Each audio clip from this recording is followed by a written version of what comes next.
Hello students, welcome to my class physics academy.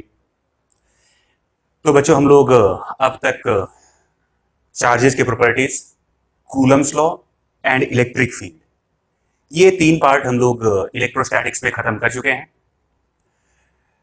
आशा करते हैं कि आप सारे वीडियोस देख चुके होंगे, और अगर अभी तक नहीं देखे हैं तो आप एक एक करके सारे वीडियो देख लीजिए।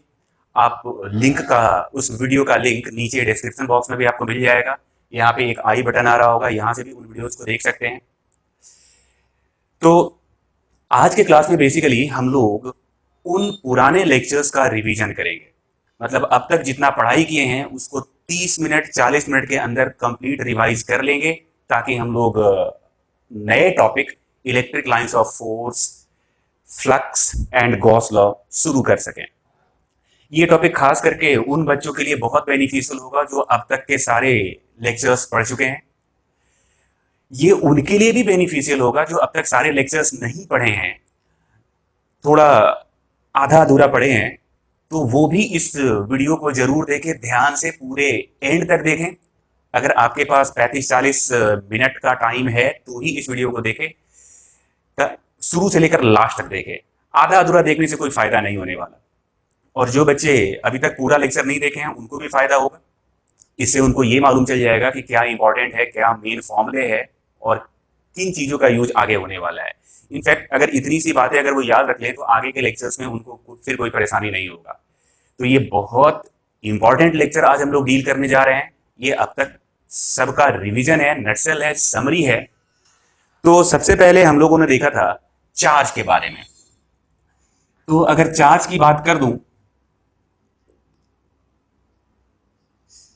तो इसके कुछ कुछ प्रॉपर्टीज थे। सबसे पहली बात, चार्ज कंजर्व्ड होते हैं। आइसोलेटेड सिस्टम का चार्ज कंजर्व होता है। दूसरी बात, चार्ज क्वांटाइज्ड होता है। काफी डिटेल में देखे थे हम लोग लेक्चर 1 के पार्ट 2 में। क्वांटाइज कहने का मतलब है कि आपके पास जो चार्ज है वो हमेशा integral multiple of electronic charge, क्योंकि quantum of charge electronic charge को लिया गया, तो हमारे ऑब्जेक्ट पे जो भी चार्ज बनेंगे वो इसी के इंटेग्रल मल्टीपल में बनेंगे। इसके अलावा एक और प्रॉपर्टी था, चार्ज इज इनवेरिएंट। इनवेरिएंट मतलब चार्ज फ्रेम ऑफ रेफरेंस पे डिपेंड नहीं करता। अगर चार्ज चलना शुरू हो जाए तो ऐसा नहीं कि उसके मैग्नीट्यूड या पोलैरिटी में कोई बदलाव होगा। हर वक्त उसका मैग्नीट्यूड या पोलैरिटी एक ही रहेगा, फ्रेम कुछ भी रहे। ये तीन मेन प्रॉपर्टीज थे। इसके अलावा like charges repel each other, unlike attract each other. Charge mass के साथ एसोसिएटेड है, जबकि मास के लिए चार्ज का रहना कोई जरूरी नहीं है। पॉजिटिवली चार्ज ऑब्जेक्ट कहने का मतलब होता है deficiency of electron. Negatively charge कहने का मतलब एक्सेस ऑफ इलेक्ट्रॉन।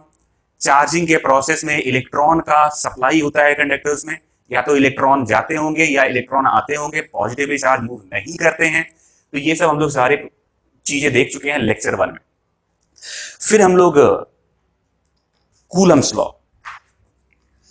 तो अगर कूलम्स लॉ की बात करें,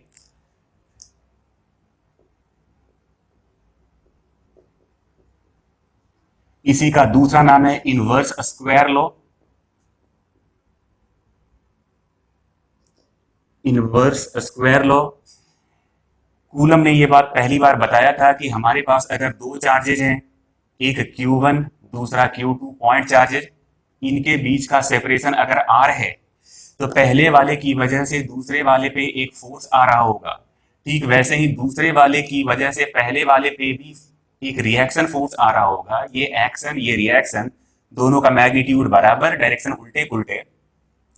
और उन्होंने ये बात बताया था कि इस फोर्स का मैग्नीट्यूड के Q1 Q2 डिवाइडेड बाई उनके बीच के सेपरेशन का स्क्वायर, जहां पे K ये 1 डिवाइडेड बाई 4 पाई एप्सिलॉन। अगर ये वैक्यूम में है तो यहां FV लिख लीजिए, इन वैक्यूम और फ्री स्पेस और एयर। तो यहाँ पे एप्सिलॉन 0 और इसका value 9 into 10 to the power 9 अपना SI यूनिट में। अगर यहाँ से एप्सिलॉन 0 लिखना चाहें तो ये 1 डिवाइडेड बाई 4 पाई इंटू इतना सॉल्व करने के बाद 8.85 into 10 to the power -12 I guess, आप चेक कर लीजिएगा एसआई यूनिट में। ये फोर्स वैक्यूम में है। अगर यही दोनों चार्ज को, अच्छा इस फोर्स को अगर वेक्टर फॉर्म में लिख दिया जाए तो के क्यू, अब देखना पड़ेगा ये किस पे फोर्स लिखा जा रहा है। ये फोर्स ऑन 2 ड्यू टू 1 है, तो F21, तो F21 के Q1 Q2 R21 vector divided bye R21 vector का मैग्नीट्यूड का क्यूब, ये हम लोग देख चुके हैं। और हम लोग ये भी जानते हैं कि R21 वेक्टर का मैग्नीट्यूड या फिर R12 वेक्टर का मैग्नीट्यूड ये तो R के ही बराबर होगा। और अगर इसकी बात करें तो R21 वेक्टर ये हो जाएगा R2 vector minus R1 vector, ये आपका वेक्टर में ये फॉर्मूला था।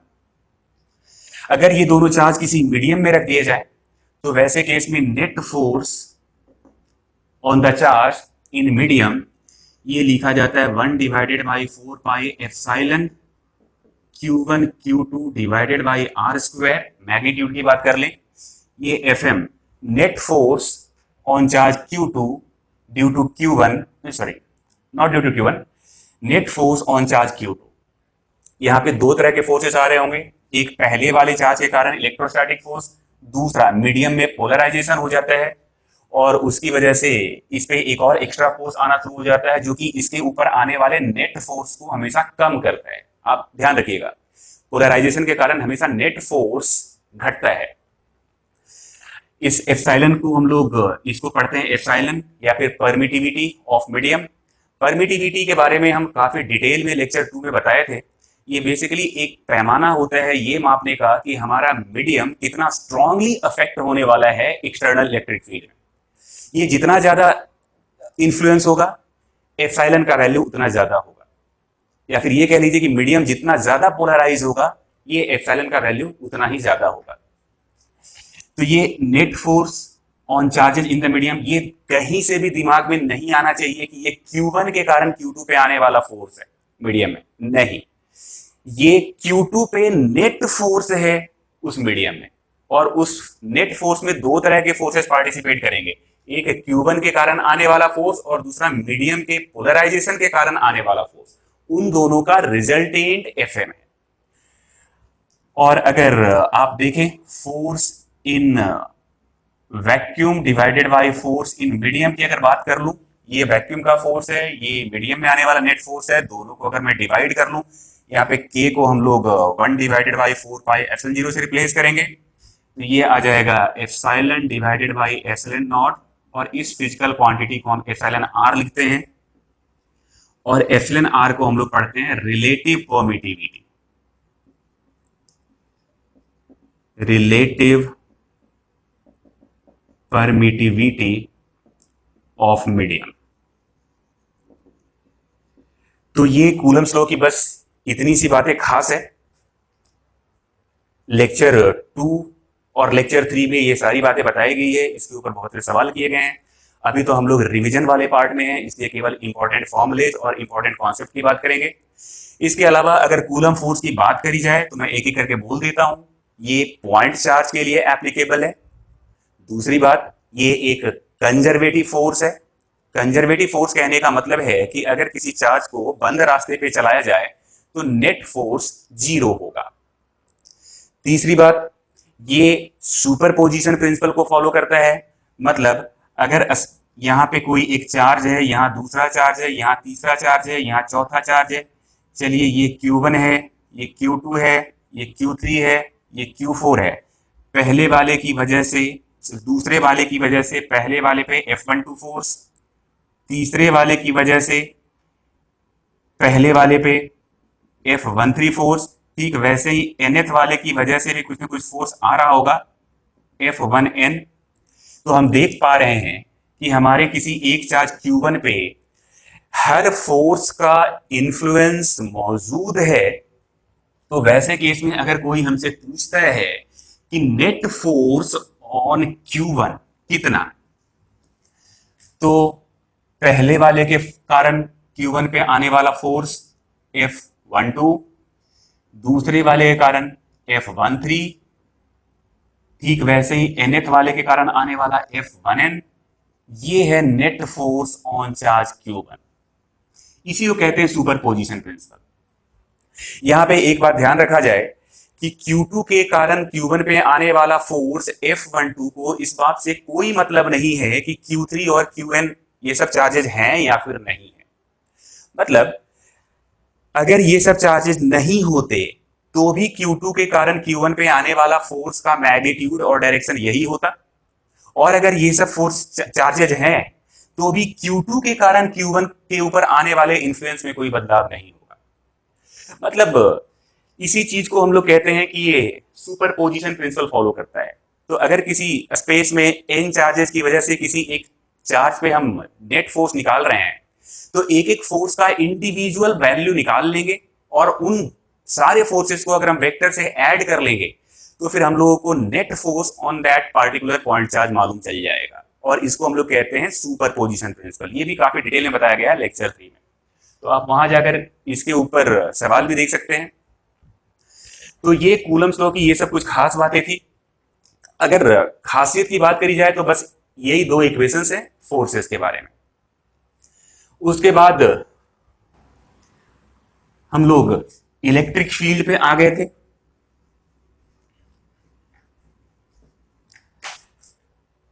इलेक्ट्रिक फील्ड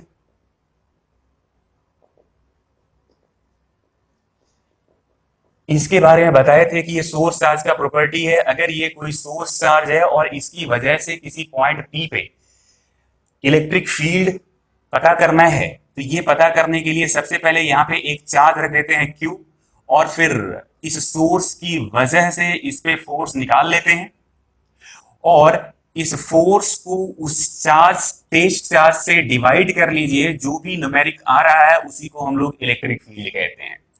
और अगर वेक्टर में लिख दूं तो इलेक्ट्रिक फील्ड बराबर फोर्स डिवाइडेड बाय चार्ज। तो ये तरीका होता है इलेक्ट्रिक फील्ड का स्ट्रेंथ कहीं भी पता करने का। जिस भी जगह पे इलेक्ट्रिक फील्ड का स्ट्रेंथ पता करना है, आप वहां पे पहले एक टेस्ट चार्ज लाइए। ये टेस्ट चार्ज यहां पे लाकर रखे हैं। इस सोर्स की वजह से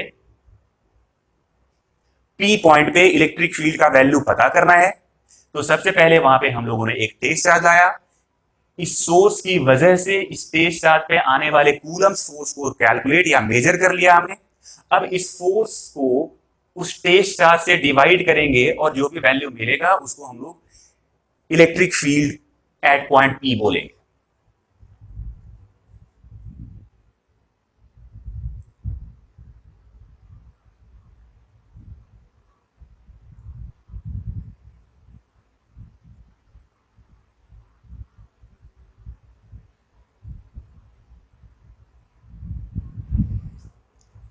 तो कैमरा चल रहा है, electric field eight point P कहेंगे।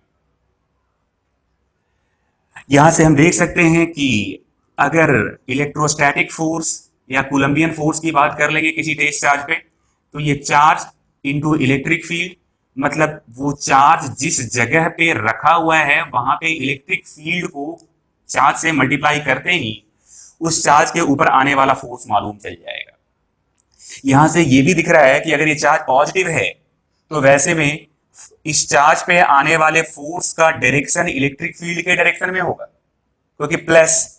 अगर ये चार्ज नेगेटिव है तब तो नेगेटिव इसके डायरेक्शन को उल्टा कर देगा, मतलब फोर्स का डायरेक्शन इलेक्ट्रिक फील्ड के डायरेक्शन से अपोजिट हो जाएगा। तो एक पॉजिटिव चार्ज पे इलेक्ट्रोस्टैटिक फोर्स इलेक्ट्रिक फील्ड के डायरेक्शन में आता है, जबकि एक नेगेटिव चार्ज पे इलेक्ट्रोस्टैटिक फोर्स का डायरेक्शन इलेक्ट्रिक फील्ड के डायरेक्शन के अपोजिट होता है। ये सेंट्रल नेचर के फोर्स होते हैं। इलेक्ट्रिक फील्ड सोर्स चार्ज की प्रॉपर्टी है। ये सब सारी बातें आपको इलेक्ट्रिक फील्ड के लेक्चर में बहुत अच्छे से समझाई गई है। तो एकदम थ्योरी पार्ट को यही है, मतलब कायदे से इतनी बातें हैं, पर वहां पे तो पूरे लेक्चर में बताया गया है, सवाल भी करके दिखाए गए हैं। आप उसको एक बार जरूर देखें, और अगर अभी तक नहीं देखें तो इतनी बातें याद कर लें। स्पेस के जिस जगह पे आपको इलेक्ट्रिक फील्ड पता करना है वहां पे हम टेस्ट चार्ज लाकर रखते हैं। सोर्स की वजह से इस टेस्ट चार्ज पे आने वाले इलेक्ट्रोस्टैटिक या कोलंबियन फोर्स को हम मेजर करते हैं, और फिर उस फोर्स को उसी टेस्ट चार्ज से डिवाइड कर लेते हैं। जो वैल्यू मिलता है उसको हम लोग इलेक्ट्रिक फील्ड इंटेंसिटी कहते हैं। ये एक वेक्टर क्वांटिटी है। इसके यूनिट की बात करेंगे तो न्यूटन पर कूलम या फिर दूसरा यूनिट वोल्ट पर मीटर भी होता है। अब तरह तरह के ज्योमेट्रिकल ऑब्जेक्ट के कारण, शेप के कारण स्पेस में इलेक्ट्रिक फील्ड फिर हम लोग देखे थे, जैसे electric field due two point charge,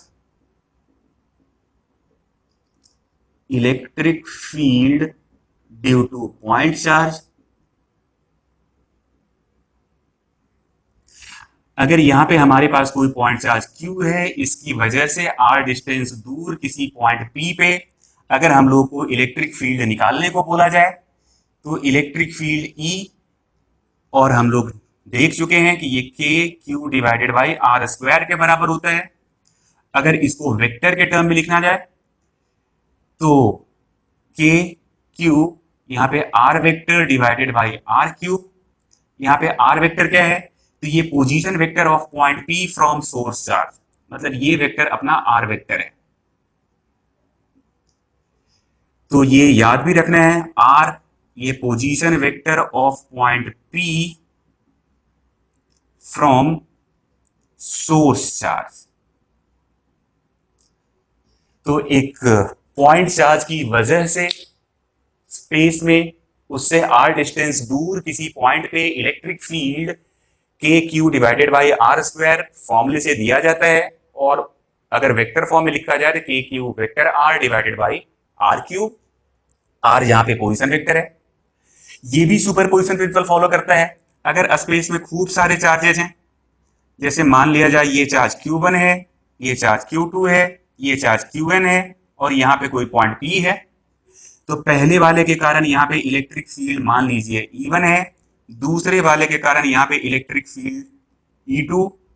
ठीक वैसे ही आखिरी वाले nth चार्ज के कारण यहाँ पे इलेक्ट्रिक फील्ड अगर En लिखा जाए तो net electric field eight point P इन सारे इंडिविजुअल इलेक्ट्रिक फील्ड्स का समेशन होगा।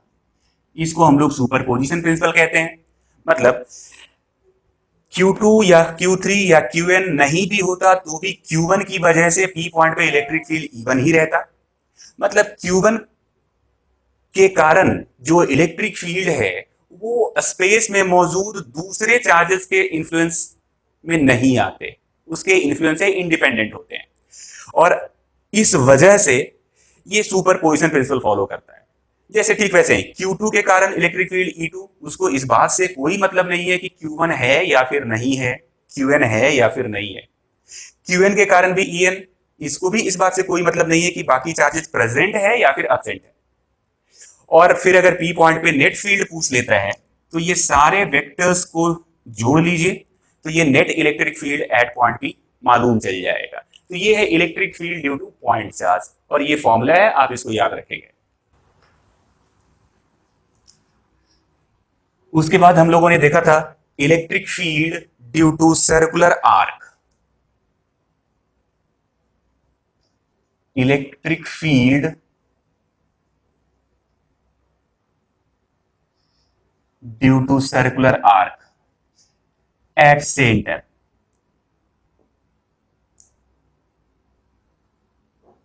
ध्यान रहे ये सर्कुलर आर्क यूनिफॉर्मली चार्ज होना चाहिए। यूनिफॉर्मली चार्ज मतलब ये हमारे पास कोई एक सर्कुलर आर्क है, इस पे लीनियर चार्ज डेंसिटी हम लैम्डा लिख रहे हैं।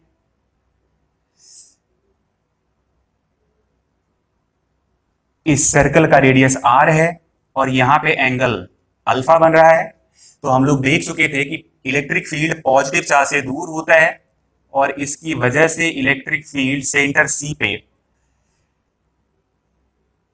एकदम एंगल बाइसेक्टर की तरफ होगा। ये अल्फा बाई 2, ये भी अल्फा बाई 2, एकदम बीचों बीच। ये इलेक्ट्रिक फील्ड का मैग्नीट्यूड है, और जहां E बराबर 2k lambda divided by radius into sine alpha divided by 2, ये फॉर्मूला हम लोग जानते हैं। नहीं भी जानते हैं तो अब याद कर लीजिए।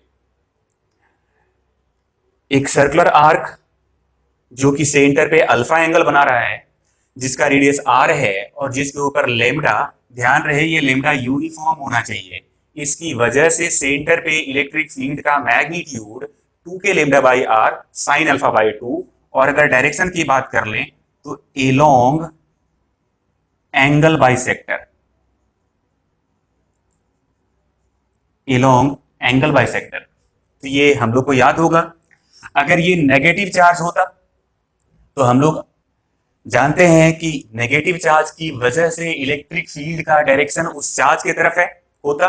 तो अगर यहां माइनस होता तो इलेक्ट्रिक फील्ड जो अभी नीचे है इसको चुपचाप ऊपर कर दिए होते। मतलब जो डायरेक्शन प्लस की वजह से है उसका जस्ट अपोजिट माइनस की वजह से होता। इसमें एक बात याद रखने को कहे थे कि अगर क्वार्टर रिंग है, ये क्वार्टर रिंग है, लेमडा चार्ज डेंसिटी यूनिफॉर्म बिखरा हुआ है, आर रेडियस, ये सेंटर सी, तो इसकी वजह से इलेक्ट्रिक फील्ड का एक कंपोनेंट इधर और दूसरा कंपोनेंट इधर होता है। ये याद रखने को बोले थे कि इसका डायरेक्ट यूज होता है। ये के लेमडा बाई आर और ये भी के लेमडा बाई आर। अगर रिजल्टेंट इलेक्ट्रिक फील्ड चाहिए तो ये इधर इस तरफ होगा इलेक्ट्रिक फील्ड एट सी, और इसका मैग्नीट्यूड √2 के लेमडा डिवाइडेड बाई आर। ये तो 90 डिग्री का एंगल है, यहां 90 रख दीजिए, अल्फा बराबर सॉल्व कर लीजिए, ये आ जाएगा। पर जो इंपॉर्टेंट है वो ये याद रखना है कि उसके दोनों किनारों से सेंटर तक मिलाने वाली लाइन को के तरफ कंपोनेंट्स होते हैं और दोनों कंपोनेंट्स बराबर होते हैं, के लेमडा बाई आर, के लेमडा बाई आर। एक और भी याद रखने को बोले थे कि अगर ये सेमी सर्कुलर रिंग है, lambda uniform lambda, radius R, centre C, तो इसकी वजह से इलेक्ट्रिक फील्ड सीधे सीधे नीचे और इसका magnitude 2k lambda divided by R होता है। करना कुछ नहीं है, ये एंगल अल्फा, अल्फा पाई के बराबर है, यहां पे पाई रख दीजिए, पाई बाई 2 मतलब 90 डिग्री, साइन 90 1, तो फिर इलेक्ट्रिक फील्ड केवल इतना बच गया 2k लेमडा बाई आर। तो ये दो चीजें हैं जिसका हम लोग डायरेक्ट यूज करते हैं। चूंकि हमारे पास फॉर्मूला है तो निकालना बहुत मुश्किल नहीं है, लेकिन इसको डायरेक्टली याद रखें क्योंकि बड़े सवाल में इस तरह के छोटे छोटे ज्योमेट्री दे देते हैं, तो आप बार बार फॉर्मूले लगाएंगे तो उससे बेहतर है कि आप सीधे इसको याद रखें, तो आपका समय बचेगा।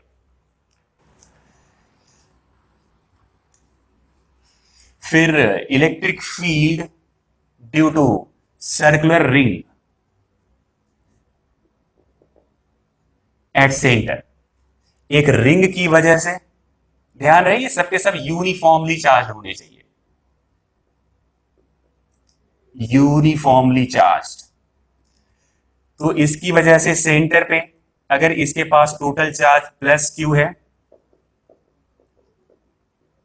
या फिर लेमडा, क्यू और लेमडा के बीच में रिलेशन की बात कर ले तो लेमडा होता है चार्ज डिवाइडेड बाय लेंथ, मतलब चार्ज यहां पे लेंथ 2 पाई आर के बराबर है। तो बहुत बार सवाल करते वक्त अगर आंसर लेमडा में देना है और आपका चार्ज आ चुका है तो चार्ज को आप लेमडा से रिप्लेस कर सकते हैं, या फिर आंसर आपका लेमडा में आ चुका है पर आपको चार्ज में आंसर दे रखा है तो फिर आप लेमडा को चार्ज से रिप्लेस कर दीजिए। तो ये इंटर कन्वर्जन है लेमडा और चार्ज में। और यहाँ पे इलेक्ट्रिक फील्ड एट सेंटर 0 होगा, क्योंकि अगर ध्यान देंगे तो यहाँ पे अल्फा ये तो पूरा कंप्लीट हो गया, 2 पाई उस फॉर्मूले में रखेंगे, electric field at centre 2k lambda divided by R sine alpha, कहने का मतलब 2 पाई बाई 2, ये तो 0, साइन पाई का वैल्यू 0, इस वजह से सेंटर पे इलेक्ट्रिक फील्ड 0। तो ये हम लोग जानते हैं। उसके बाद अगला चार्ज अपने पास था electric field due to circular ring on its axis, on its axis. तो फॉर्मूला दिमाग में आ रहा होगा, कर चुके हैं हम लोग। अगर हमारे पास कोई चार्ज रिंग है, यहां से इस रिंग पे टोटल चार्ज Q जो कि यूनिफॉर्म बटा हुआ है, रेडियस R, यहां से x डिस्टेंस दूर एक्सिस पे कोई एक पॉइंट P है, इस पॉइंट P पे इलेक्ट्रिक फील्ड का वैल्यू E, तो E k q x divided by R square plus X square का पावर 3/2 इस फॉर्मूले से दिया जाता है। एकदम रट लीजिए, पहले कर चुके हैं, अभी तो आज की क्लास में रिवीजन कर रहे हैं, इसलिए केवल इंपॉर्टेंट फॉर्मूले देखकर हम आगे बढ़ रहे हैं। ये आपको एकदम कंठस्थ याद होनी चाहिए कि इलेक्ट्रिक फील्ड एक रिंग, यूनिफॉर्मली चार्ज रिंग के एक्सिस पे सेंटर से x डिस्टेंस दूर k q x divided by R square plus X square का पावर 3/2 फॉर्मूले से दिया जाता है। हम लोग ये भी देखे थे कि if x is very very large in comparison to r, तो वैसे केस में इलेक्ट्रिक फील्ड ये केवल k q divided by x square रह जाता है। x अगर बहुत दूर चला जाए तो ये रिंग फिर आपको रिंग नहीं दिखेगा, ये पॉइंट दिखेगा। ये बिल्कुल वैसे ही जैसे स्टार यहां से बहुत दूर है, स्टार बहुत बड़ा है, वो तो अर्थ से भी बड़ा है, सन से भी बड़ा है, लेकिन फिर भी हम लोग को पॉइंट दिखता है। इसलिए जब उसका इफेक्ट हम लोग लिख रहे होते हैं, जब सॉल्व कर रहे होते हैं, तो उसको पॉइंट मान के सारी चीज सॉल्व करते हैं, क्योंकि वैसे वो पॉइंट है नहीं, लेकिन जब हम उसके डायमेंशन की बात करते हैं, उस जगह से जहां पे हम फिजिकल पैरामीटर को सॉल्व कर रहे हैं, फिजिकल चीजें निकाल रहे हैं, तो उसके रेस्पेक्ट में उसका डायमेंशन बहुत छोटा हो जाता है। इस वजह से उसका नेचर पॉइंट की तरह हो जाता है। तो वही चीज यहां भी है कि अगर x को बहुत दूर कर देंगे तो वैसे केस में ये रिंग आपको रिंग नहीं दिखेगा, ये पॉइंट की तरह दिखेगा, और इस वजह से पॉइंट का फॉर्मूला ये मिल रहा है। हम लोगों ने ये भी देखा था कि if x tends to infinity, तो वैसे केस में इलेक्ट्रिक फील्ड 0 हो जाएगा, और फिर इलेक्ट्रिक फील्ड का एक्सिस मतलब एक्स एक्सिस पे हम लोगों ने डायग्राम प्लॉट करा था, ये कुछ इस नेचर का था, इस नेचर का, ये प्लस एक्स में और ये माइनस एक्स में। सेंटर पे भी 0 है, ये सेंटर, ये सब तो बहुत दूर हो गया, इनफाइनाइट। हम देख पा रहे हैं कि बीच में एक जगह मैक्सिमम हो रहा है, और ये मैक्सिमम r/√2 या फिर -r/√2 पे होता है। दोनों ही मैक्सिमम है, बस डायरेक्शन का फर्क है। दाएं साइड रहेंगे तो डायरेक्शन आगे है, और यहां से बाएं साइड रहेंगे तो डायरेक्शन पीछे है। तो एक के डायरेक्शन को अगर पॉजिटिव लिया तो दूसरे के डायरेक्शन को नेगेटिव लिया। तो x बराबर r/√2 -r/√2 पे रिंग के एक्सिस पे इलेक्ट्रिक फील्ड मैक्सिमम होता है। ये भी एक इंपॉर्टेंट पॉइंट है जो कि आपको हमेशा याद रखना है। काफी डिटेल में इसको हम डेराइव भी करवा दिए थे, बाद में कुछ नहीं करना है। एक्सप्रेशन को एक बार x के साथ डिफरेंशिएट कर लीजिए, क्योंकि इलेक्ट्रिक फील्ड के मैक्सिमम होने की बात कर रही है, और ये मैक्सिमा या मिनिमा फिर मैथमेटिक्स है, और उसको सॉल्व करने के लिए हम लोग क्या करते हैं, एक बार डिफरेंशिएट करके 0, तो यहां इलेक्ट्रिक फील्ड चूंकि x पे डिपेंड कर रहा है, तो अलग अलग x पे अलग अलग इलेक्ट्रिक फील्ड होगा। तो वो पॉइंट जहां पे, वो पोजीशन जहां पे इलेक्ट्रिक फील्ड मैक्सिमम हो, ये पता करने के लिए हम लोग इलेक्ट्रिक फील्ड को एक बार x के साथ डिफरेंशिएट करके 0 कर देंगे, और ऐसा करते ही for maxima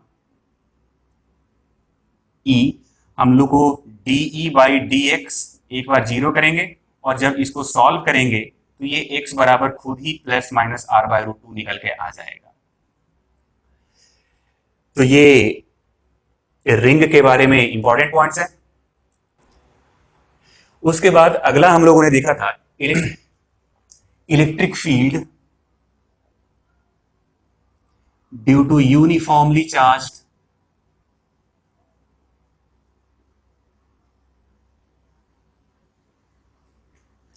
thin disc.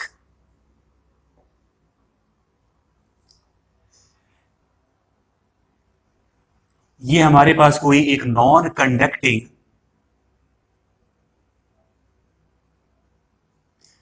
Thin disc है, इसके ऊपर चार्ज Q यूनिफॉर्मली बटा हुआ है, इसका रेडियस R है। अगर सिग्मा की बात कर लें तो sigma charge divided by area. ये ध्यान रखें, कि ये नॉन कंडक्टिंग होना चाहिए, नॉन कंडक्टिंग।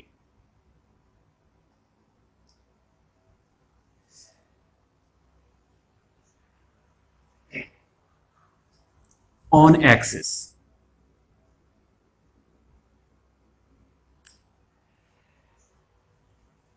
अगर एरिया की बात कर लूं तो पाई आर स्क्वायर। तो एक बात ध्यान रखना है कि जब ये नॉन कंडक्टिंग डिस्क लिख दे तो हम लोग को ये मानना है कि चार्ज एक ही सरफेस पे है, क्योंकि नॉन कंडक्टर में चार्ज खुद से नहीं बढ़ता।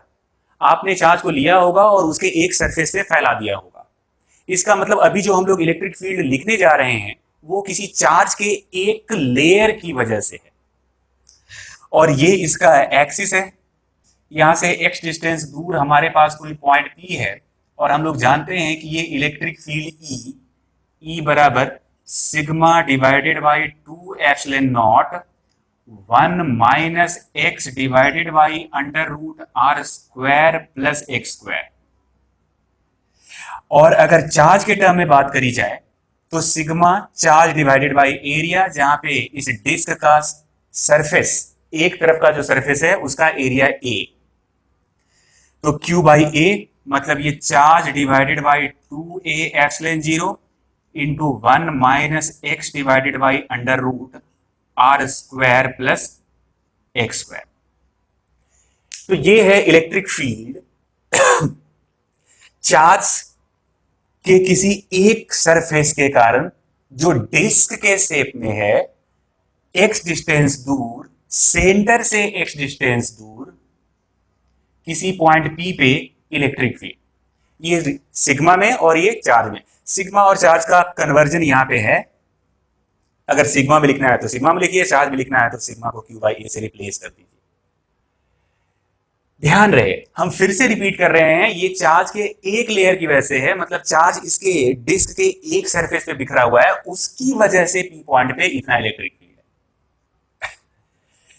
तो अब इसमें स्पेशल केसेस आते हैं कि अगर x बहुत बहुत छोटा हो जाए रेडियस से, ये x बहुत छोटा हो जाए रेडियस से, या फिर इसी को ये लिख दूं r बहुत बहुत बड़ा हो जाए x से। तो वैसे केस में आप सोचिए, अगर x बहुत छोटा हो गया मतलब हम डिस्क के बहुत पास पहुंच गए, और अगर डिस्क के बहुत पास पहुंच गए तो अब ये डिस्क इस थोड़े से x से अगर देखा जाए तो ये बहुत बड़ा सरफेस दिखेगा, इनफाइनाइट सरफेस दिखेगा। मतलब अब जो पॉइंट P है उस पॉइंट से अगर डिस्क को देखा जाए तो ये डिस्क एकदम गिगैंटिक बहुत बड़ा सा डिस्क दिखेगा, या फिर यूं कह लीजिए कि P पॉइंट के लिए अब इस डिस्क का नेचर एक इनफाइनाइट डिस्क की तरह हो गया। इसी चीज को यहां से भी देख सकते हैं, दोनों सेम चीज लिखा हुआ है।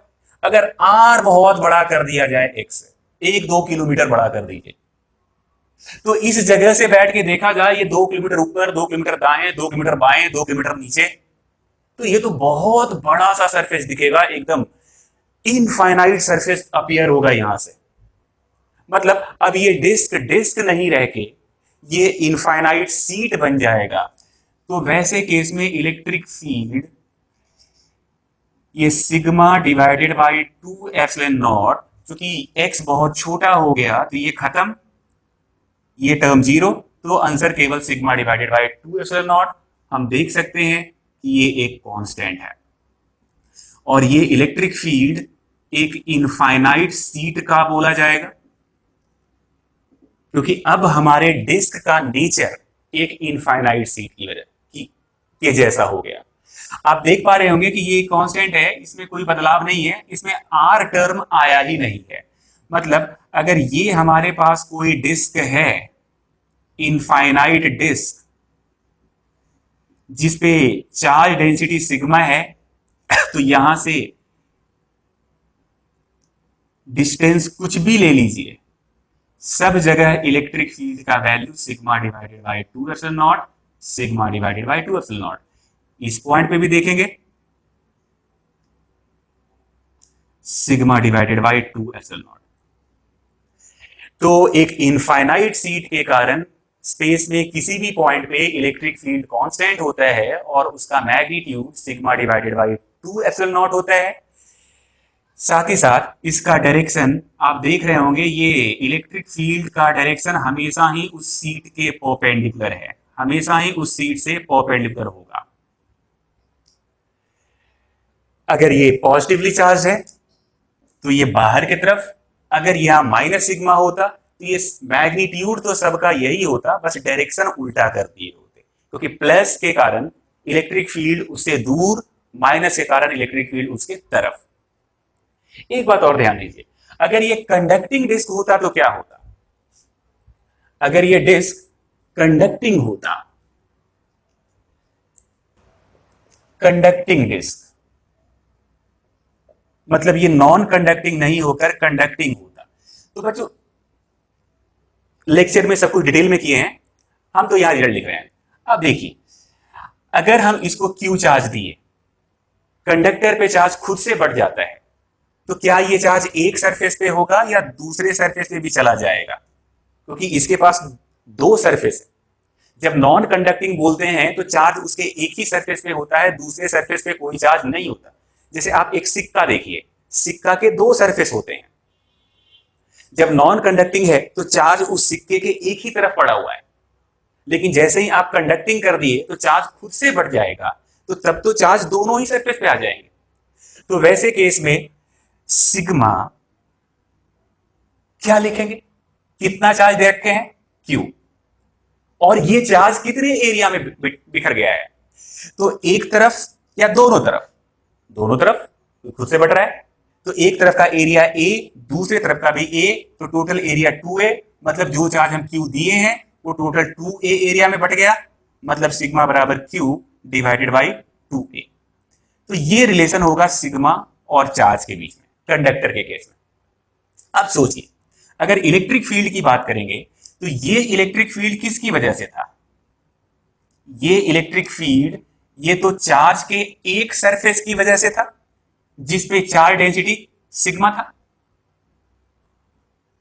चार्ज का एक लेयर जिसपे सिग्मा चार्ज डेंसिटी है, उसकी वजह से पी पॉइंट पे इलेक्ट्रिक फील्ड इतना। लेकिन चूंकि कंडक्टर है तो ऐसे ऐसे हमारे पास दो सरफेस हैं, इस वजह से इलेक्ट्रिक फील्ड इसमें दो से मल्टीप्लाई होके आएगा। एक लेयर की वजह से इतना, दूसरे लेयर की वजह से भी इतना ही, तो नेट इलेक्ट्रिक फील्ड दो से मल्टीप्लाई हो जाएगा, ये दो और दो कैंसिल हो जाएगा, तो ये electric field sigma divided by epsilon 0 1 minus X divided by under R square plus X square. और अगर चार्ज के टर्म में लिखा जाए तो अब सिग्मा किसके बराबर है? क्यू डिवाइडेड बाई 2 है। तो रिप्लेस कीजिए। अब कंपेयर कर लीजिए नॉन कंडक्टिंग वाले से। नॉन कंडक्टिंग वाले में अगर चार्ज के टर्म में लिखा जाता तो भी एक्सप्रेशन यही था, Q divided by 2a epsilon 0 into something. Conducting होने के बावजूद चार्ज के टर्म में कोई बदलाव नहीं होगा, नहीं हुआ, एक्सप्रेशन तो वही है। लेकिन सिग्मा वाला टर्म बदल गया, वहां पे सिग्मा डिवाइडेड बाई 2 एप्सिलॉन 0 था, जबकि यहां पे सिग्मा डिवाइडेड बाई एप्सिलॉन 0 है। तो क्या रिजल्ट बदल जाएगा? नहीं, रिजल्ट अभी भी वही आएगा। अगर सब कुछ वैल्यू दे दिया जाए और आपसे पूछा जाए इलेक्ट्रिक फील्ड कितना होगा, तो जब आप निकालेंगे तो जो न्यूमेरिकल वैल्यू पहले केस में आ रहा था, एग्जैक्टली वही न्यूमेरिकल वैल्यू इस केस में भी आएगा, क्योंकि चार्ज के टर्म में दोनों का एक्सप्रेशन सेम है। लेकिन आप तो ये कहेंगे ना कि सर सिग्मा के टर्म में तो अलग अलग है, तो अगर हम सिग्मा से सॉल्व करेंगे तब तो न्यूमेरिकल वैल्यू अलग अलग होना चाहिए। नहीं, आप देखो वहां पे सिग्मा क्या था? क्यू डिवाइडेड बाई ए। यहां पे सिग्मा क्या है? Q divided by 2a। तो जब आप कंपेयर कर रहे होंगे तो आप वहां का सिग्मा और यहां का सिग्मा दोनों बराबर नहीं है। अगर वो सिग्मा 1 है तो ये सिग्मा 2 है। अगर पहले वाले सिग्मा को सिग्मा 1 समझ लीजिए तो ये सिग्मा को सिग्मा 2 मानिए, क्योंकि दोनों में सिग्मा सेम नहीं है। वो सिंबल देने के लिए हम दोनों जगह सिग्मा लिखें, लेकिन दोनों सिग्मा को जब हम कंपेयर करेंगे तो वो बराबर नहीं आएगा। हम देखेंगे कि एक का सिग्मा दूसरे का डबल है। तो जब आप सॉल्व करेंगे तो यहां भी न्यूमेरिकल वैल्यू वही मिलेगा। और वैसे भी एक सोर्स चार्ज, दोनों ही केस में सोर्स चार्ज के पास सेम चार्ज है और एक बराबर दूरी पे उसका इन्फ्लुएंस पूछा जा रहा है, तो इन्फ्लुएंस तो बराबर ही होगा। कोई फर्क नहीं पड़ता कि ये कंडक्टर है या फिर नॉन कंडक्टर। तो बच्चों ध्यान रखना पड़ेगा, जब आप एक्सप्रेशन सिग्मा में लिख रहे होंगे कंडक्टिंग के केस में, तो ये एक्सप्रेशन चार्ज के टर्म में जब लिख रहे हैं तो ये बात जानने की कोई जरूरत नहीं होती कि वो कंडक्टर है या फिर नॉन कंडक्टर, क्योंकि दोनों ही केस में इलेक्ट्रिक फील्ड का मैथमेटिकल एक्सप्रेशन सेम होता है। लेकिन अगर आप सिग्मा के टर्म में लिख रहे हैं तो फिर ये बात जानने की जरूरत पड़ेगी कि ये कंडक्टर है या फिर नॉन कंडक्टर। तो सब कुछ याद आ रहा होगा। आप वीडियो में पिछले लेक्चर्स को भी जाकर देख सकते हैं, वहां काफी डिटेल में इसमें गए हैं, इसमें सवाल भी किए गए हैं बहुत सारे। यहां तो बस हम लोग एक शॉर्ट में समरी टाइप का सब कुछ अब तक जो पढ़े हैं उसको बता रहे हैं।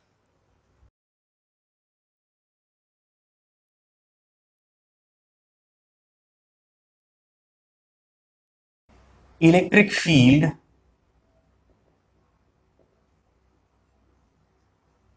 Due to line charge.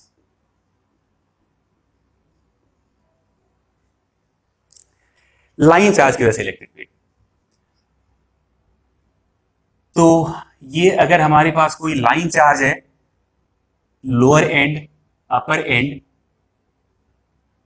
Generally experiment के लिए हम लोग पॉजिटिव सोर्स चार्ज लेते हैं, पर सवाल में आपको नेगेटिव भी दे सकता है। ये लेमडा यूनिफॉर्म,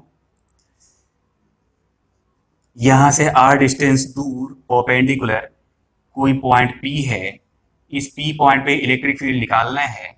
अपर एंड यहां से θ1 एंगल पे है, लोअर एंड यहां से θ2 एंगल पे है। मतलब अगर एंगल के टर्म में बात करें तो यहां से यहां जाएंगे तो पूरा वायर बन के तैयार हो जाएगा। हम लोग देख चुके हैं कि यहाँ पे इलेक्ट्रिक फील्ड के दो टुकड़े होंगे, एक परपेंडिकुलर टुकड़ा, दूसरा पैरेलल टुकड़ा। परपेंडिकुलर टुकड़ा k lambda divided by r sine θ1 plus sine θ2, जबकि पैरेलल टुकड़ा लिखते वक्त थोड़ा सावधान रहना था। केयर इस बात का करना है कि आपने एरो किधर लगाया। एरो नीचे लगाया तो वो एंगल पहले लिखना पड़ेगा, cos θ2 माइनस cos θ1। अगर ये एरो नीचे नहीं लगा के ये एरो ऊपर लगा दिए होते, एरो ऊपर मतलब θ1 की तरफ, तो यहां पे हम लोग लिख रहे होते cos θ1 माइनस cos θ2। तो पैरेलल कंपोनेंट लिखते वक्त इस बात का केयर करना पड़ता है कि आपने डायरेक्शन किधर लगाया। जो डायरेक्शन लिया वो एंगल पहले लिखना पड़ता है। क्योंकि आप लेक्चर में देखेंगे तो हम एरो नीचे लगा रखे हैं, इसलिए अननेसेसरी का हम आपको कंफ्यूज नहीं करेंगे।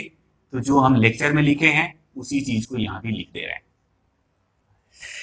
ये भी बताए थे कि ये θ1 और ये θ2 मैग्नीट्यूड है, मैग्नीट्यूड।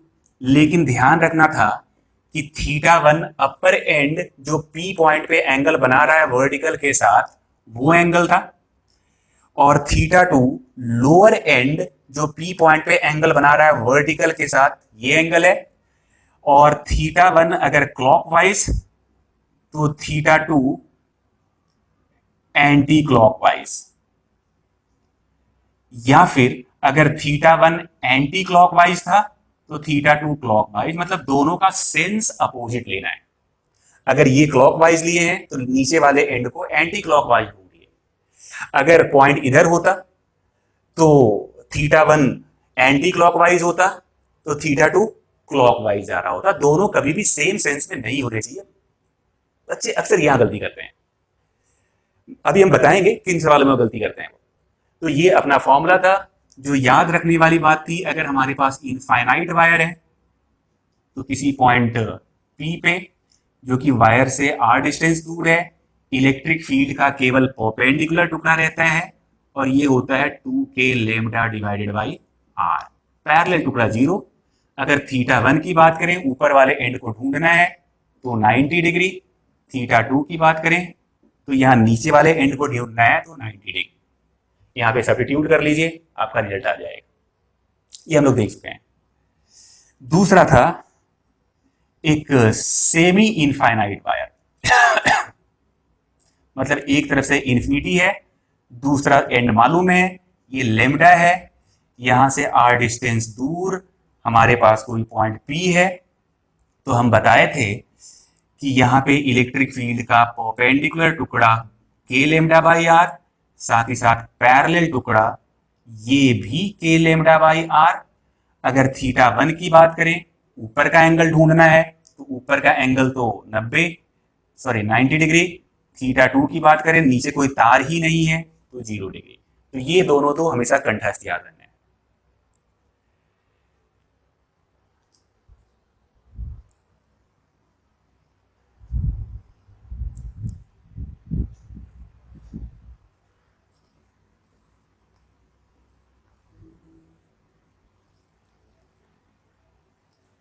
प्रॉब्लम किन सवालों में होता है? तो प्रॉब्लम जैसे ये एक वायर का अपर एंड, ये lower and, lambda point P कहीं यहां दे देता है। आप देख सकते हैं ये वायर को अगर एक्सटेंड करा जाए तो ये आपका डिस्टेंस आर होगा, ये परपेंडिकुलर डिस्टेंस। सवाल में कुछ एंगल वगैरह बता देगा, लोअर एंड और अपर एंड कितना एंगल बना रहा है ऐसा बताएगा सवाल में। मान लीजिए इस एंगल को अल्फा लिख दिया है और ये एंगल बीटा लिख दिया है। तो सबसे पहली बात तो हमको ये बताइए कि यहाँ पे थीटा 1 कितना होगा। तो theta 1 upper and P point पे वर्टिकल के साथ जो एंगल बनाता है वो थीटा 1, मतलब यहां तो अल्फा एंगल बन रहा है तो थीटा 1 अल्फा। ध्यान रखिए ये क्लॉकवाइज लिया गया, तो theta 2 lower and P point पे वर्टिकल के साथ जो एंगल बनाता है वो थीटा 2, मतलब क्या बीटा लिखूं? पर ये बीटा भी तो क्लॉकवाइज है, लेकिन अभी हम लोग बोले थे कि अगर एक क्लॉकवाइज है तो दूसरा एंटी क्लॉकवाइज।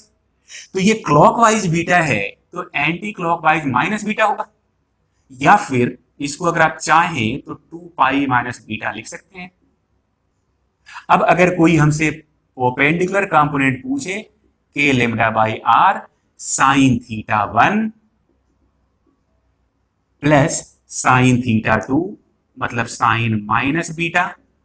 माइनस बीटा कहने का मतलब ये माइनस बाहर आ जाएगा, तो sine alpha minus sine beta. अगर पैरेलल कंपोनेंट पूछे तो के लेमडा बाई आर, ये परपेंडिकुलर कंपोनेंट और ये नीचे की तरफ पैरेलल कंपोनेंट।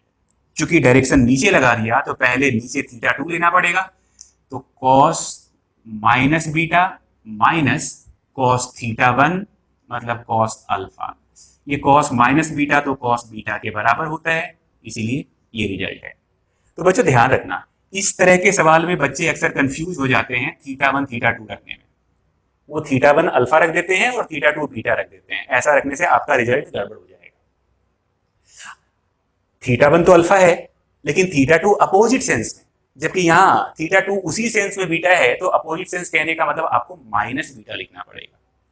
तो इस आप लेक्चर में जाकर देखिए, ऐसे इस वाले कॉन्सेप्ट पे 2 सवाल करवा रखे हैं ताकि लोग गलती ना करें। वहां भी बताएं कि अक्सर यहाँ पे गलती होती है, कॉन्सेप्ट जानते हुए, फॉर्मूला जानते हुए इस तरह के सवाल में गड़बड़ हो जाती है, क्योंकि थीटा 1 थीटा 2 किधर है ये उनको याद नहीं रहता। तो ये याद रखिएगा, थीटा 1 ऊपर वाले एंड का एंगल जो पी पॉइंट में बनता है, थीटा 2 नीचे वाले एंड का एंगल जो पी पॉइंट में बनता है वर्टिकल के साथ, और दोनों का सेंस अपोजिट होना चाहिए।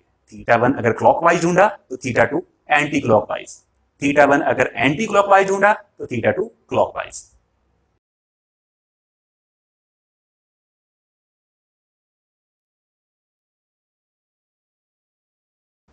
इलेक्ट्रिक फील्ड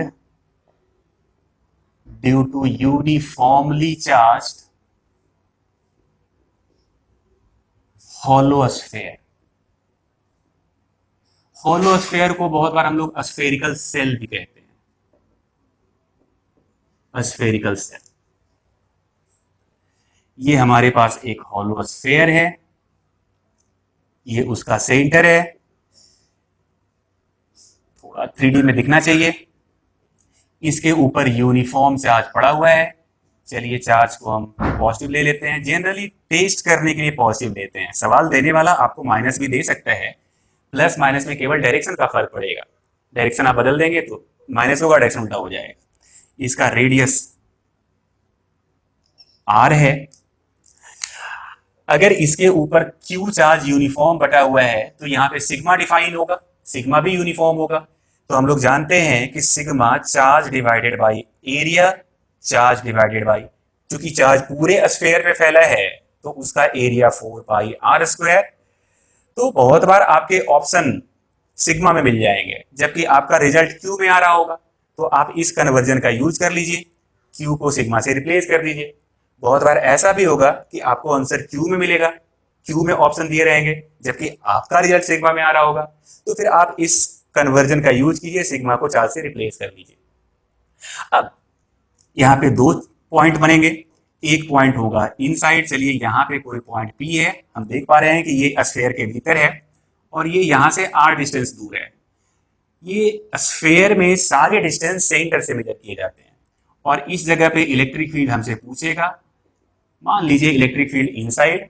ठीक वैसे ही कोई आउटसाइड पॉइंट P जो कि यहाँ पे सेंटर से r डिस्टेंस दूर है, यहाँ भी इलेक्ट्रिक फील्ड हमसे पूछ सकता है कि बताओ आउट में कितना होगा। तो हम लोग देख चुके हैं इनसाइड पॉइंट कहने का मतलब r less than capital R। Inside electric field एक यूनिफॉर्मली चार्ज हॉलो स्फीयर में 0 होता है। अगर आउटसाइड पॉइंट की बात करूं मतलब r greater than capital R, आप यहीं पे इक्वल टू लगा लीजिए। चलिए इक्वल टू हटा देते हैं, तो हम लोग रिजल्ट जानते हैं कि E आउटसाइड के क्यू डिवाइडेड बाई r²। अगर वेक्टर में लिखूं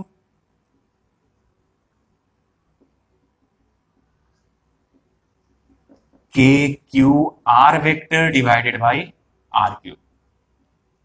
यहां पे अगर r की बात करें तो ये r वेक्टर है position vector of point P, ये वेक्टर r बनेगा position vector of point P with respect to centre. Position vector of point P with respect to centre, मतलब जिस जगह पे आप इलेक्ट्रिक फील्ड निकाल रहे हैं उसका पोजीशन वेक्टर सेंटर से वो लिखना है। ये हम लोग जानते हैं पहले से ही, मतलब रिजल्ट जानते हैं, अभी तो हम लोग केवल सबको रिवाइज कर रहे हैं। अगर सरफेस के पॉइंट की बात करूं, सरफेस पॉइंट कहने का मतलब r बराबर कैपिटल R, तो वैसे केस में इलेक्ट्रिक फील्ड ऑन सरफेस यहां पे कैपिटल R रख दीजिए, तो के Q divided by capital R², इस तरह का होगा। अगर डायग्राम की बात कर लूं इलेक्ट्रिक फील्ड और R के बीच में, तो जब तक सरफेस तक नहीं आ जाते तब तक इलेक्ट्रिक फील्ड तो 0 है, और जैसे ही सरफेस पे आ गए इलेक्ट्रिक फील्ड के क्यू डिवाइडेड बाई r², और फिर ये घटते घटते घटते 0। आप देख सकते हैं कि बाहर में electric field inversely proportional to r² है। ये y एक्सिस पे इलेक्ट्रिक फील्ड, x एक्सिस पे डिस्टेंस फ्रॉम सेंटर। एक बात और ध्यान दीजिए, यहां पे बाहर में इलेक्ट्रिक फील्ड के कैलकुलेशन के लिए के क्यू बाई r², ये तो पॉइंट चार्ज का फॉर्मूला है। तो यही खासियत है, अगर आप यूनिफॉर्मली चार्ज हॉलो स्फीयर या सॉलिड स्फीयर उनके बाहर में इलेक्ट्रिक फील्ड निकाल रहे हैं तो आप यूं मान लीजिए कि सारा चार्ज उसके सेंटर पे कंसंट्रेटेड है। मतलब जो रिजल्ट एक स्फीयर पे बिखरे हुए चार्ज की वजह से पी पॉइंट पे आने वाला है, एग्जैक्टली वही मैथमेटिकल रिजल्ट तब भी आता जब उस स्फीयर के सारे चार्ज को सेंटर पे रख दिया जाता पॉइंट बनाकर। मतलब मैथमेटिकल सिंप्लिसिटी के लिए हम लोग एक यूनिफॉर्मली चार्ज स्फीयर को हमेशा एक पॉइंट चार्ज से रिप्लेस कर देंगे जिसका मैग्नीट्यूड उस स्फीयर के बराबर होगा और जिसका लोकेशन उस स्फीयर का सेंटर होगा। मतलब दोनों ही केस में आपको सेम रिजल्ट मिलेंगे।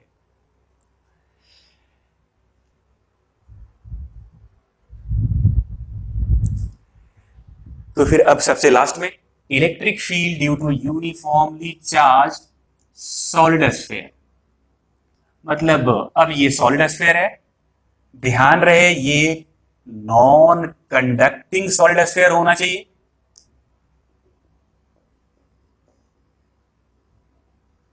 नॉन कंडक्टिंग, क्योंकि देखो बच्चों अगर कंडक्टर रह गया तो कंडक्टर में चार्ज खुद से डिस्ट्रीब्यूट करता है, और हम लोग पहले लेक्चर 1 में देखे थे कि आप कंडक्टर को कोई सा भी चार्ज देते हैं वो उसके बाहरी सरफेस पे आ जाता है। तो अगर ये सॉलिड है लेकिन कंडक्टर है तो वैसे केस में सारा चार्ज बाहर आ जाएगा, तो अंदर में तो चार्ज है ही नहीं। तो अगर केवल चार्ज को देखें तब तो वो बाहरी केवल हॉलो स्फीयर की तरह ही बिहेव करेगा। तो वैसे में इलेक्ट्रिक फील्ड के सारे रिजल्ट वही है जो यहाँ पे लिखे गए हैं। लेकिन अगर नॉन कंडक्टिंग है तब तो चार्ज अंदर स्टे कर जाएगा, वैसे केस में ये जो रिजल्ट है ये बदल जाएगा। अभी हम लोग जानते भी हैं कि ये रिजल्ट क्या होगा, याद कीजिए, दो लेक्चर पहले ही पढ़े हैं इसको। तो चलिए मान लीजिए अब इसके पास Q चार्ज दिया गया, यूनिफॉर्मली बटा हुआ है, पूरे वॉल्यूम में बटा हुआ है। तो अब यहां सिग्मा नहीं रो डिफाइन होगा, क्योंकि चार्ज पूरे वॉल्यूम में है। तो हम लोग charge per unit volume define करेंगे, ये होता है चार्ज डिवाइडेड बाय वॉल्यूम। और Q चार्ज अब तो पूरे स्फेरिकल वॉल्यूम जिसका रेडियस r, मतलब इसका volume 4 divided by 3 pi R cube, इतने वॉल्यूम में बिखरा हुआ है। तो ये रो और चार्ज के बीच में ऐसा रिलेशन है। बहुत बार ऐसा होगा कि आपका रिजल्ट क्यू में आ चुका होगा लेकिन आंसर रो में दे रहा होगा, तो फिर वैसे केस में क्यू को यहां से रो से रिप्लेस करना पड़ेगा। बहुत बार ऐसा भी होगा कि आपका आंसर रो में आ चुका होगा पर रिजल्ट क्यू में लिखना होगा, तो फिर रो को इतने से रिप्लेस कीजिए ताकि आंसर क्यू में आ जाए। फिर से वही दो बात होगी कि इसके भीतर किसी पॉइंट पे इलेक्ट्रिक फील्ड कितना और इसके बाहर किसी पॉइंट पे इलेक्ट्रिक फील्ड कितना। तो रिजल्ट है कि inside rho r divided by 3 epsilon 0, या फिर k capital Q r divided by r cube. अगर वेक्टर में लिखूं, ये तो मैग्नीट्यूड है, अगर वेक्टर में लिखूं तो ये rho r vector divided by 3 epsilon naught, या फिर k q r vector divided by capital R cube. अभी भी r वेक्टर क्या है, तो position vector of point P with respect to C। इस पॉइंट का पोजीशन वेक्टर C से, मतलब इस वाले वेक्टर की बात कर रहा है, ये r वेक्टर है। r वेक्टर हमेशा ही position vector of point P with respect to C होता है। अगर आउटसाइड की बात करें तो बाहर में अभी कोई बदलाव नहीं है, जो हॉलो का कॉन्सेप्ट था वही बाहर में भी है, एग्जैक्टली सेम, सब कुछ सेम। सरफेस की बात करें तो अब सरफेस पे अंदर से भी पहुंच सकते हैं, सरफेस पे अब बाहर से भी पहुंच सकते हैं, क्योंकि सरफेस दोनों को बिलोंग करता है। अंदर से भी जाएंगे तो भी सरफेस तक पहुंच जाएंगे, बाहर से भी आएंगे तो भी सरफेस तक पहुंच जाएंगे। तो दोनों में कोई सा ही फॉर्मूला लगा लीजिए और स्मॉल r को कैपिटल R के बराबर कर लीजिए। तो यहाँ पे रख लेते हैं k Q capital R divided by R Q, एक r कैंसिल होगा तो k Q divided by R square. आप यहां से भी चल सकते हैं, स्मॉल r को कैपिटल R कर लीजिए तो k Q divided by capital R square. तो सरफेस का पॉइंट आप अंदर से भी पहुंच सकते हैं और बाहर से भी पहुंच सकते हैं। देखने वाली बात यह है कि inside electric field directly proportional to R है, जबकि आउटसाइड इलेक्ट्रिक फील्ड अभी भी inversely proportional to R square है। मतलब बाहर में इलेक्ट्रिक फील्ड में कोई बदलाव नहीं होना, पर अंदर में इलेक्ट्रिक फील्ड डायरेक्टली प्रोपोर्शनल, मतलब स्ट्रेट लाइन होना है कुछ इस तरीके से। तो ये डायरेक्टली प्रोपोर्शनल टू R,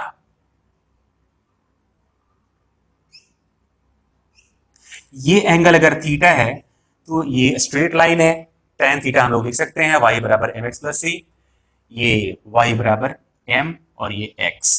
तो अगर कहीं जगह है तो यहां पे लिख देता हूं tan थीटा, ये या तो रो डिवाइडेड बाय 3 एप्सिलॉन 0 लिख लीजिए, या फिर k capital Q divided by R cube लिखिए। तो ये सारे रिजल्ट हम लोग पढ़ चुके हैं।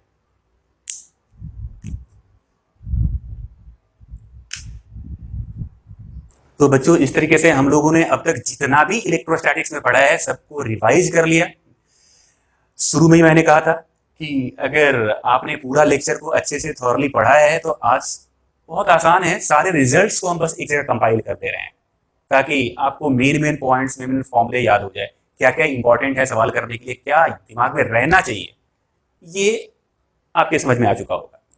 जो बच्चे पहले से सारे लेक्चर्स कंप्लीट नहीं किए हैं उनके लिए भी ये क्लास बहुत इंपॉर्टेंट है। आप इस लेक्चर में दिए गए सारे इंफॉर्मेशन, सारे रिजल्ट को एकदम रट जाइए, क्योंकि आगे इन्हीं सब का थोड़ा बहुत यूज होगा। क्योंकि नेक्स्ट क्लास जो हम लोग शुरू करेंगे वो है इलेक्ट्रिक लाइंस ऑफ फोर्स। वो बहुत थ्योरेटिकल टाइप का टॉपिक है, उनमें थोड़े बहुत इलेक्ट्रिक फील्ड चलता रहेगा, बहुत ज्यादा नहीं होगा। तो जो बच्चे सारे लेक्चर्स कंप्लीट नहीं किए हैं वो एक बार कम से कम इसको सीरियसली एक दो बार देख जाएं, ताकि आगे की क्लास में उनको कोई दिक्कत ना हो, और पीछे के जो लेक्चर्स छूटे हुए हैं वो धीरे धीरे वो अपना मेंटेन करते रहें। उनको तो पढ़ना है ही, वो धीरे धीरे अपना मेंटेन करते रहें। और आगे जो लेक्चर आएगा वो मेरे साथ ही कॉपी कलम लेकर नोट्स भी बनाएं और पढ़ते रहें। क्योंकि देखो बच्चों, अगर आप छोड़ दोगे पढ़ाई, नहीं बाद में कर लेंगे, वो बाद कभी नहीं आता। सक्सेसफुल होना और फेलवर होना में एक ही बात का अंतर है, उनकी आदतें। जो सक्सेसफुल होते हैं वो किसी काम को उसी वक्त करते हैं जब वो हो रहा होता है, जब उसकी जरूरत होती है। वो बैकलॉग जमा नहीं करते। और जो फेलवर होते हैं वो बच्चे हमेशा सोचते हैं चलो आज नहीं, इसको कल कर लेंगे। जिस वक्त दिमाग में ये आ गया कि आज नहीं कल कर लेंगे, वो फेलवर के रास्ते पे जा रहा है।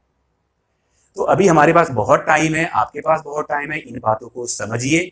अगर आपको सक्सेस पाना है, आपको नीट IIT क्वालिफाई करना है, तो आपको इस बात का ध्यान रखना पड़ेगा कि आज आलस नहीं करना। आज जो भी चीजें चल रही है उसको आप अच्छे से कर लीजिए। कॉलेज चले जाइए, उसके बाद जितना आलसी बनना है बन लीजिएगा, कोई दिक्कत नहीं है। उसके बाद कोई आपको कुछ नहीं बोलने आ रहा, क्योंकि आप एक जगह पे पहुंच चुके हैं। आज अगर आलस करना शुरू कर देंगे तो यकीन मानिए आप फिर कभी वहां पहुंच नहीं पाएंगे। आपको दूसरों की कहानियां सुनाएंगे कि मेरे बैच में बैठा था, वो देखो चला गया IIT, वो चला गया एम्स, हम नहीं गए। तो आदत का फर्क होता है, ध्यान रखना, आदत का फर्क होता है। जो काम को, उस काम की अहमियत को समझते हुए उसी वक्त करता है, वो सक्सेसफुल के कैटेगरी में जाते हैं। और जो बात को टालते हैं कि कल कर लेंगे, परसों कर लेंगे, बाद में कर लेंगे, वो उनका कल, उनका परसों कभी नहीं आता, और वो कभी नहीं करते, और वो फेल करते हैं। तो आशा करते हैं कि आज के लेक्चर में आपको सारे रेलेवेंट पॉइंट्स मिल गए होंगे। जो बच्चे पहले से रिवाइज नहीं किए होंगे उनके लिए एक थोड़ा सा मोटिवेशन भी मिल गया होगा कि उनको लाइफ में क्या करना चाहिए।